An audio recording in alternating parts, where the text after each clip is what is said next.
I want to welcome you all to 2014 Reunification Day. I'm Judge Hill. I'm the lead dependency judge in King County, and I am absolutely delighted to be here. This is one of the happiest days for those of us, the judges who are sitting here, and for myself, and hopefully for those of you who've been reunited with your kids this year. This is a great achievement. I was thinking about family last night and thinking about how happy everyone is when children are with their parents. The children are happy, the parents are happy, and that's why we called for a celebration today. We want to give you all a lot of credit for being reunited with your kids, so give yourselves a hand.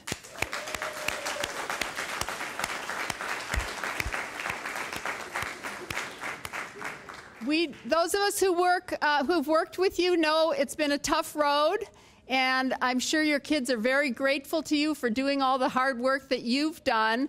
I was trying to think about something wise I could say and something personal. Judges are supposed to be wise. I wanted to say something personal, and what I wanted to say was I am the mother of 2 grown children, and so what I wanted to say to you is that when your young child wakes you up in the middle of the night, or when somebody's had a bad day in your house, or somebody's having trouble remaining patient, think about when your child is grown up and maybe they haven't called you recently, or maybe they've even moved out of town. You will think of these as the good old days. So keep that in mind. When you're wakened in the middle of the night next time, I want you to say, Judge Hill told me this is the good old days, even if it doesn't seem like it at the time. So we're going to keep our program short today because we want people to just enjoy themselves and celebrate. But I am going to introduce our presiding judge, Judge Susan Craighead, who is going to introduce a few more people and make some remarks. Judge Craighead?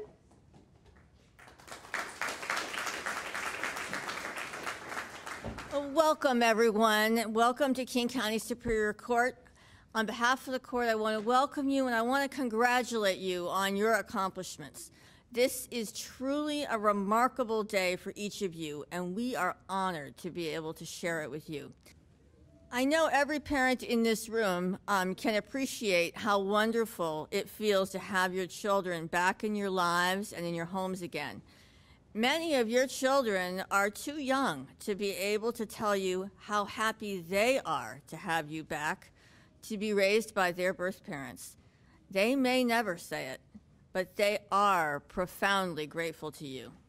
Now, I know just a little bit about how your children might feel, because my son, my adopted son, was not lucky enough to be raised by his birth parents. He is almost 15 now, and yet not a day goes by when he does not think wistfully about his birth parents and about the siblings he never got a chance to grow up with. As much as he loves me and his whole adoptive family, his soul aches for his birth family. Your hard work spared your children that pain, not to mention what it would have felt like to grow up in foster care. Never forget what you have done for them. You did the hard work it took to bring them home, and each of you should be very proud today. Governor Inslee agrees with me, and he has issued a proclamation. Now, I'm going to spare you all the whereases, but it says at the very bottom that we are celebrating King County's 5th annual Reunification celebration, which will commemorate families and communities coming together to show appreciation for the intense work and commitment required to safely reunify a family and to raise awareness about the value of family reunification to foster care. And so he has pronounced June 2014 Reunification Month, and he has done that in your honor.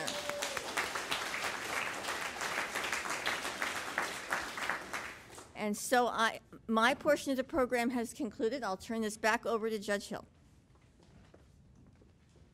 Thank you, Judge Craighead. I have the pleasure of introducing two very, very special people this afternoon. The first one is Dana Dildeen. Dana's going to speak up here in just a moment to tell you about her experiences. She is the mother of 5 children. She made it successfully through family treatment court, and she had 3 open dependencies at one time, and now she is reunified with her children, and she is a lead veteran parent down in our Kent courthouse, and she's also a facilitator of Life During CPS. So she has, as you have, been successful in this process of reuniting with her kids, and she wants to tell you a little bit about her personal story. Dana, thank you very much for speaking with us.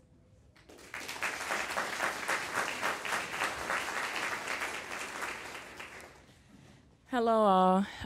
I just have to say, this is just so amazing. I was going to get choked up, but seeing all of you families here, and it's just your courageous struggles, and it's just amazing, and I applaud all of you. So my name is Dana Dildeen, and I am a parent who has successfully navigated the system to be reunified with my children.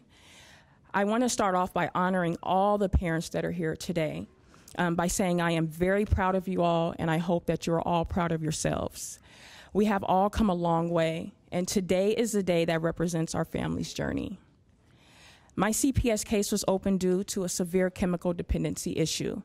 At the beginning of my case, I was scared and unsure of what was going to happen to my children, as this was not my first CPS case.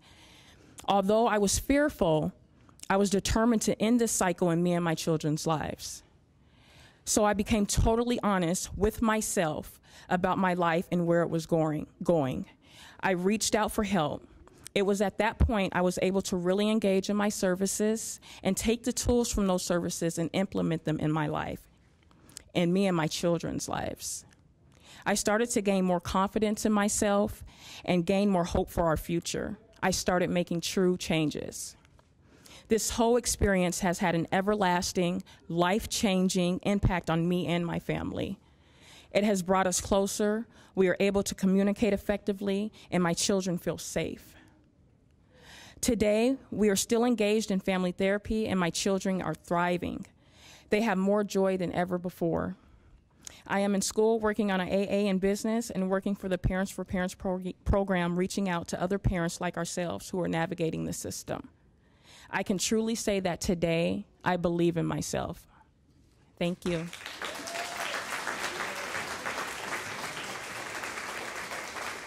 Yeah, thank you. Thank you so much, Dana. If you don't mind, do you think your beautiful children could please stand up?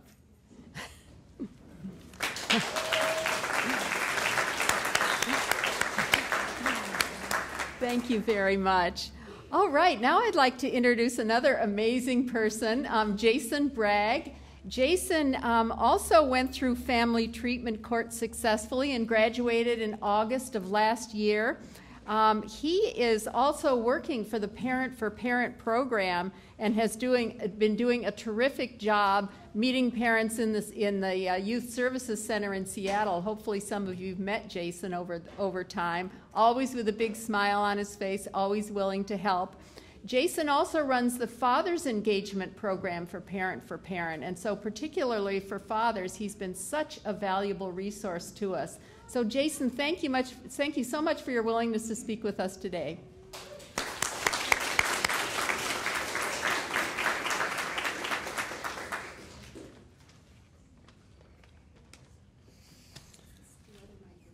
Oh, is this one?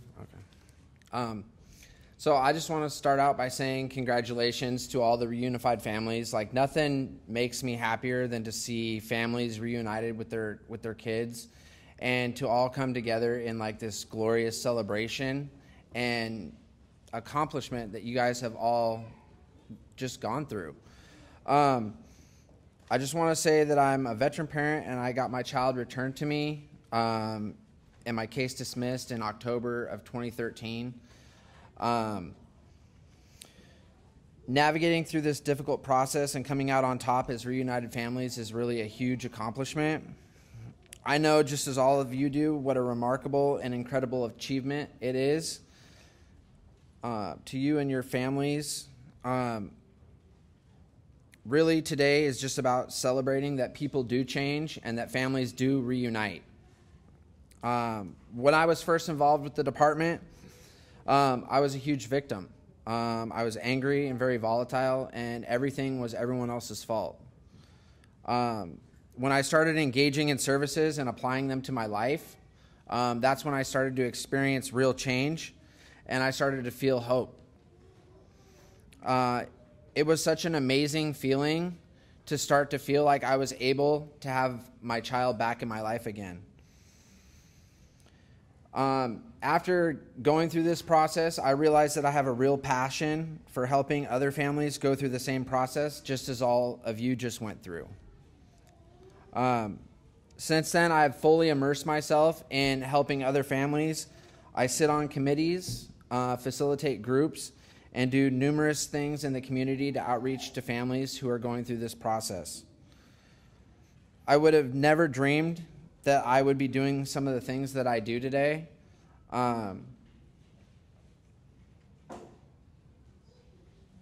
My son is involved in sports and numerous other extracurricular activities. We like to go camping, we like to go on bike rides, and I can even con him into watching SpongeBob with me on Saturday mornings sometimes. I'd like to thank you all for being here and taking part in this glorious celebration of the reunification of families, and just really congratulate all of you for doing such an amazing job at navigating through this process and putting your families back together. Thank you.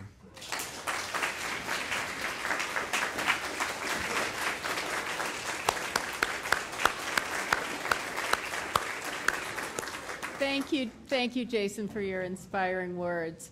We're going to watch a DVD right now in just a moment that should be of interest, but I see a couple of people in the audience I cannot miss pointing out. One is Elise Hagel, who was former Parent for Parent person working with us, and many of you know Elise. And the other is Kimberly Mays, who's the head of the Parent for Parent program. As many of you know, Elise moved on some time ago, and we still get to see her from time to time. Luckily, Kimberly is leaving us for another job shortly, too. So anyway, thank you both immensely from the bottoms of our hearts, and for all the others who've worked so hard to help parents and children be reunited. So now we're going to watch a short DVD. And Mandy, do you have that up and ready?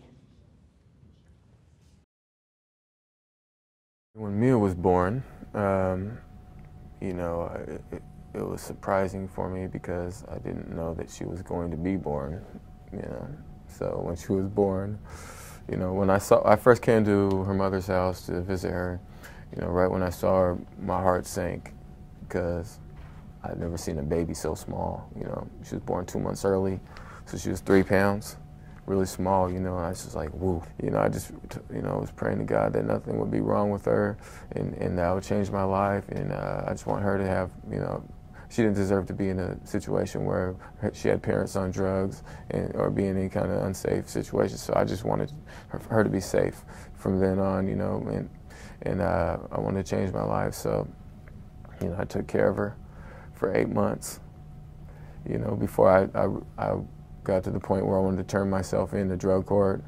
That I had been on the run for at least a year before she was born. So I turned myself into drug court. When they said she could finally come home to my parents, I was just so happy, you know. After 60 days of clean UAs, I was able to live there and be with her again. And during this time, I was in drug court, which I finished drug court in 12 months. Got my daughter back in 14 months. You know, so now I have full custody of my daughter, and she's really smart. She's perfectly healthy. She can count to 14. She's only 1. So now that the worst of things that could possibly happen with me as a parent has happened, it kind of like it makes me never want to fall astray or just ever put her in a situation where she might be a danger. You know, it makes me really. I'm motivated to better my life and hers. He's graduated 3rd grade. He is now 4th grader, and he is extremely intelligent. He's going to be 9, going on, 21 or 22. He's just a good kid. I got arrested. I was on DOC, and I was transferring from one office to another, and it had been about a month, and my girlfriend was wanted for questioning for something that somebody else did. So they came to our house, and they took my mom and my son and put them both in CPS and Adult Protective Services. It wasn't a fun day, but it was the beginning of reality check. I let him down, and all I can ever do now is try and make sure it never happens again. Took the Dependency 101 class, met Kimberly Mays, amazing. She spoke straight to you, and learned a lot. Learned how to work with the system, not against the system. Got to know the social worker. We just did what they told us to do. And we got done fairly quickly for a dependency case. 4 months and 5 days we were without him. We got him back pretty fast. The case was dismissed. He was returned. Everything's fine. We left the neighborhood, the house, everything happened in. We just did a fresh start. And to this day, everything's better. He's a healthy, happy boy. That's okay. Today we're a positive family. Moving forward, have work, have a job. We're happy. We've gained a lot from this, knowing that we don't ever want to have this happen again. Thank you very much for showing us that video. I understand the second father's in the audience. Can you stand up, please? All right. Oh, both fathers are in the audience. Oh, look at that darling little girl. Oh, thank you so much for sharing your stories with us. That was very, very inspiring. I wanted to also introduce our band here, John Studemeyer, and the Reunification Day Jam. That's the name of the band.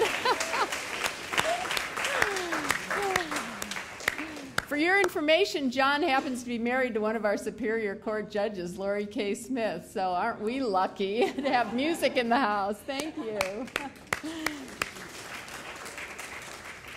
All right, now I want to introduce Commissioner Meg Sassman, who many of you have met over the course of things. She was the commissioner for dependencies in Seattle and in Kent, and is now in Kent and has been there since the beginning of this year.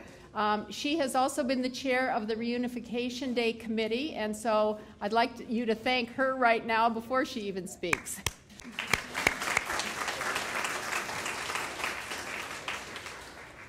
So thank you for coming, everyone. Thank you to all the judicial officers that are here, to the band. I want to welcome you to food at the back. There are games. There's a face painter. That we have an art table set up by the Seattle Art Museum. So enjoy yourselves and celebrate. Thank you.